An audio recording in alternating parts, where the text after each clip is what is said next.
त्या हे सगळे इव्हेंटला ज्यांनी काल रात्री ऑर्गनाईज केला उशिरा, हे जे बार चालवणारे आहे त्याचे बरोबर मिळून ज्यांनी ऑर्गनाईज केला, अक्षय कामठे, ते अजून एक रोहन राजू गायकवाड आहे, तो पण ऑर्गनायझरमध्ये त्याचा सहभाग होता.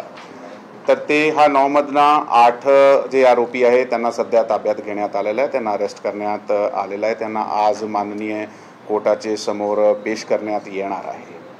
तर सध्यापर्यंत झालेली चौकशीमध्ये हा माणसाने कसा कसा रोल काय होता, कोणी ऑर्गनाईज केला आहे आणि किती वाजता ते आले, किती वाजता गेले, असे प्रकारची जे प्राथमिक माहिती आहे मला प्राप्त झालेली आहे. पुढचा तपास जे आहे ते सध्या चालू आहे.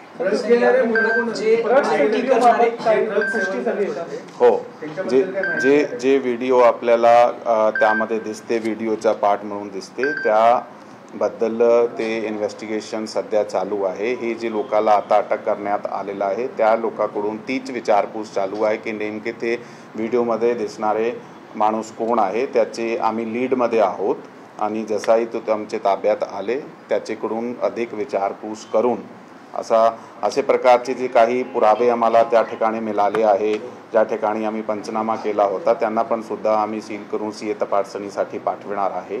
जे काही आपल्याला तपासामध्ये निष्पन्न झाला त्याच्या आधारावर ते जे आहे ते NDPS किंवा संबंधित कलमाचे खाली जे आहे कारवाई केली जाणार आहे.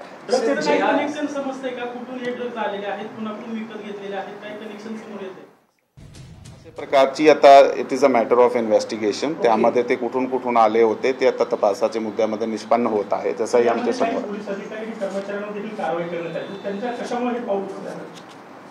ही कसं आहे की वारंवार आमचे वरिष्ठ अधिकाऱ्याकडून आम्हाला आणि आमच्याकडून कनिष्ठ अधिकाऱ्याला वारंवार आणि अंमलदाराला सूचना देण्यात येते की एक जे लीगल परमिसिबल लिमिट आहे त्याच्या पलीकडे जाऊन कोणत्याही प्रकारची इस्टॅब्लिशमेंट चालू राहणार नाही आहे. आता त्या रात्री जे काही अधिकारी आणि अंमलदार या विशेष एरियामध्ये रात्रगस्तीसाठी होते त्याची हे जबाबदारी होती. त्यामधून काही हलगर्जीपणा झालेला आहे, ज्या लक्ष चुकला आहे, त्यामुळे ते डिसिप्लिनरी ॲक्शन घेण्यात आलेलं आहे. यामध्ये 2 अधिकारी आणि 2 अंमलदाराला निलंबित करण्यात आलेलं आहे. पुढची चौकशी जी आहे ती आता सध्या चालू आहे. मागील महिन्यामध्ये याच बारच्या विरोधात काही तक्रारी आल्या होत्या, स्थानिकांनी त्या तक्रारी केलेल्या होत्या, त्याबद्दल काही चौकशी केली आहे का? पोलीस स्टेशनकडे सध्या स्टेशन आणि जिल्हाधिकाऱ्यांकडे दोन्ही ठिकाणी या तक्रारी गेल्या. पोलीस स्टेशनकडे सध्यापर्यंतची अशी तक्रारीची नोंद जी आहे ते आम्ही अधिक चौकशी करून चेक करतोय, पण सध्यापर्यंत ती माहिती आमच्याकडे प्राप्त नाही आहे. जे काही असेल तर त्याच्यावर कारवाई करण्यात येणार आहे. जर ते आले असेल तुमच्याकडे आणि तरी पण कारवाई जर पोलिसांनी केली नसेल तर तर त्याबद्दल कारवाई केली जाणार आहे.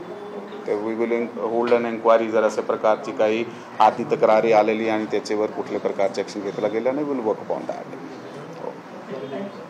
थँक्यू. हो,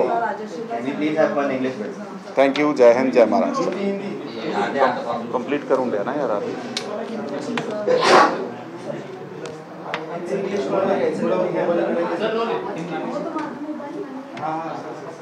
झाला इकडचा बंद करा, एडिट करा. पुणे पोलिसांनी पत्रकार परिषद घेतलेली आहे. गुन्हे शाखेचे 2 पोलीस अधिकारी निलंबित करण्यात आल्याची माहिती त्यांनी दिलेली आहे. त्याचबरोबर व्हिडिओतील मुलांचा शोध सध्या घेतला जातोय असंही त्यांनी म्हटलंय.